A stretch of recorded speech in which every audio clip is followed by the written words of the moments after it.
Ochalaba emikolo n'embaga ku Bukedde TV1.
Abasajja bangi naye abaami batono. Nsaba mu mwana muwala ofune omwami anakuwa emirembe. Tonoonya omugagga, noonya anakuwa emirembe. Mukama abeere naawe. Mpozi neeyambisa bakisa kano mpite omukulu Matovu Edward yabadde ku wingi eya Kibiyoboto Service Garage afune keeki. Naye kyandikoledde nnyo amakulu ga Zeni Sulaiman Kyeve.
Nothing comes so easy like that.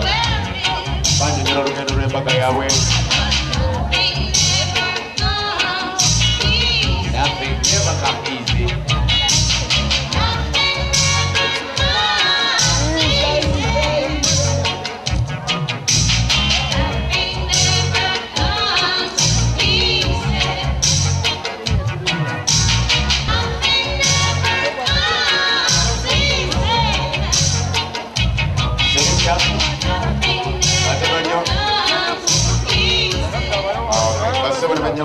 Kati nonyiza ngenda kugamba gy'obeera gyembira buli muntu asuubize munne ensi n'eggulu nga ffenna gatwegatta n'abagole n'akanamba konkali n'atafunye kanamba ka munne kafune aye ffenna wano oye genda pit abakibuye tuyigire tuyigire ffenna what to go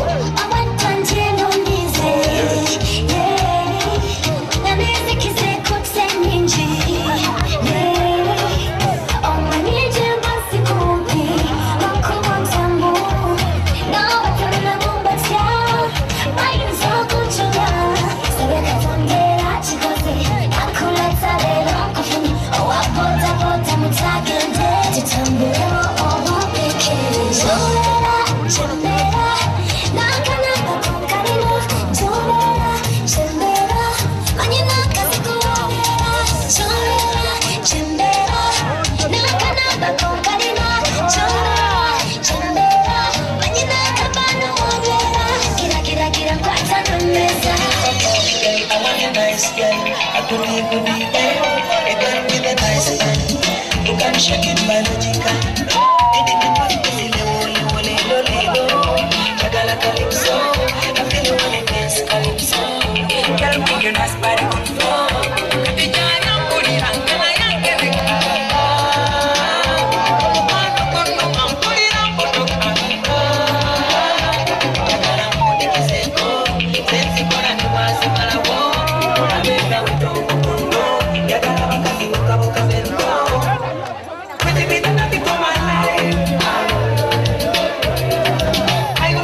Namuyomba Sylvia ne Tadeo tubagaliza obufumbo obulungi era nga tubasabira mubeere bakakamu mubeere nga mwesigangana ng'ekikulu kya byonna musoose Katonda wemba mufunye obutakkaanya musobola okuddayo mu church munaine mwogera ne Reverend kubanga mukimanyi nti buli omuteeka abantu abangi mu mukwano gwammwe guba tegusobola kuwangaala enibadde Saturday edition emikolo n'embaga nga ba Edsons be bateekamu ensimbi okulanga programu eno ebatuusibwako naawe alina omukolo oba ateekateeka osobola okujaana ku offices zaffe ku Bukedde TV mu industrial area oba n'okuba ku ssimu ezo eziyitawo ku TV yo naffe ne tujja ne tukwatira omukolo ni weeyagala n'olabikirako ku Bukedde TV n'okakasa ensi yonna nti nze kibebi kyange nzekka nga bwe tuli mu nteekateeka z'ebikujjuko bya Ssekukkulu mbakubiriza okubeera abeegendereza ennyo ate nanga mbasabira byonna mubiyitemu bulungi programu awo olwatuuka yeddako mubeere bulungi omukama abakuume mweraba.